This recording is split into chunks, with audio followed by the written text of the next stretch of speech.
কোনটা হালাল কোনটা হারাম, কোনটা পাক কোনটা নাফাক, আমি আসলাম কোত্থেকে, আমার গন্তব্য কোথায়, আমি যাব কোথায়, যাচ্ছি কোথায়, করছি কি, করা উচিত কি, আমার আগে যারা মরতেছে তারা কই গেল, প্রতিনিয়ত যাচ্ছে কোথায়, আমার আব্বা কই গেলেন, আমার দাদা কোথায় গেলেন, আমার আগের পৃথিবীর মানুষগুলো কেন দুনিয়া ছাড়লেন, কেউ মরতে চায় না, কেউ থাকতে কেন পারে না, কেন পারে না, এরা যাচ্ছে কোথায়, এরা হারাচ্ছে কোথায়, এই সবটুকু ভাবনা বুঝ দেমাগ আল্লাহ তাআলা মানুষের আকলের মধ্যে বুঝার মতো সক্ষমতা দিয়েই আল্লাহ তাআলা আকলটা দিছেন।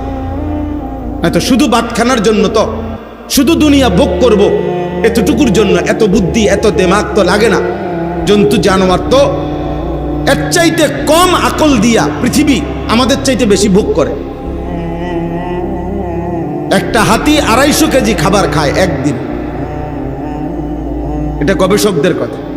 90 লিটার পানি পান করে, 90 লিটার। একটি তিমি কমপক্ষে 200 মানুষের সমপরিমাণ খাবার একবারে খায়, এক লোকবার।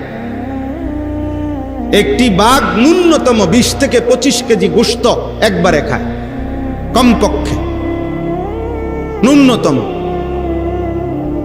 তাইলে তার দুনিয়া যে ভোগ করতেছে এই পরিমাণ খাদ্য খাবার, কই তার আকল তো লাগে নাই।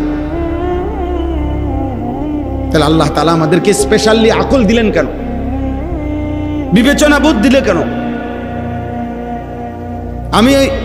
আমি আপনার মধ্যে পার্থক্য করার, আমরা গরম দেখলে গরম বুঝি, ঠান্ডা দেখলে ঠান্ডা বুঝি, সুখ দেখলে হাসি, দুঃখ দেখলে কাঁদি। আমরা এই যে পার্থক্য করলাম, এটা আনন্দ, এটা বেদনা, এটা হাসি, এটা কান্না, এটা সুগন্ধ, এটা দুর্গন্ধ, এটা আলো, এটা অন্ধকার, এটা রাত, এটা দিন, এটা আকাশ, এটা জমিন। এই যে পার্থক্য আমাদের মধ্যে, বলো ভাই, বলেন বাবা,